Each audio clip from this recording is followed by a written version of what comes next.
আপনি কি জানেন, ভারতে এমন কিছু গ্রাম আছে যেখানে আজ অবধি চুরি হয়, যমজ সন্তান হয়ে অস্বাভাবিক হয়, আর গ্রামের প্রতিটা কোণা ঝকঝকে তকতকে পরিষ্কার। হ্যাঁ, ঠিকই শুনেছেন। চলুন না জেনে নেই ভারতের এই তিনটি সবচেয়ে অদ্ভুত গ্রামের বিষয়ে। শনি সিংগাপুর।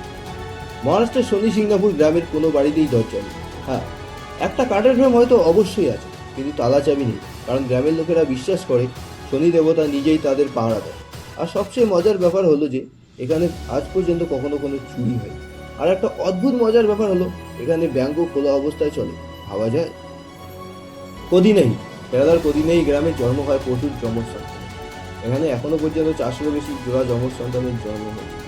স্থানীয় লোকেরা বলে এটা নাকি জলের রূপ। আবার বিজ্ঞানীরা বলেন এটা নাকি জেনেটিক্স মিষ্টি। এমনকি এখানে বাইরের থেকে বিয়ে করে আসা নারীরাও যমজ সন্তানের জন্ম দেয়।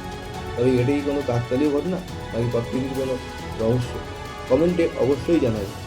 মালদিনা, মেঘালয়ের এই ছোট্ট গ্রামটিকে বলা হয় এশিয়ার সবচেয়ে পরিষ্কার গ্রাম। রাস্তাঘাট ঝাড় দেয় গ্রামের মানুষজন নিজেরাই। আর প্রতিটা বাড়িতে রয়েছে ডাস্টবিনও। এমনকি এখানে প্লাস্টিকও নিষিদ্ধ। এখানকার প্রাকৃতিক সৌন্দর্য আর পরিচ্ছন্নতা আপনাকে মুগ্ধ করবেই করবে। আপনি চাইলে আপনার পছন্দের তালিকায় এই গ্রামটিকে অবশ্যই রাখতেও পারেন। এখানকার সবুজ এগড়া প্রকৃতি আর ফুলে ভরা রাস্তাঘাট, এটা মেঘালয়ের এক স্বপ্নের গ্রাম। এটাই ভারত, এক একটা জায়গার জন্য এক একটা চমক। এমন আরও অজানা, অদ্ভুত আর অন্যান্য তথ্য পেতে সাবস্ক্রাইব করুন নো অ্যাবাউট অল চ্যানেলটিকে, আর জানুন দুনিয়ার না জানা হাজারো অদ্ভুত অদ্ভুত বিষয় সম্পর্কে। Thank you for watching.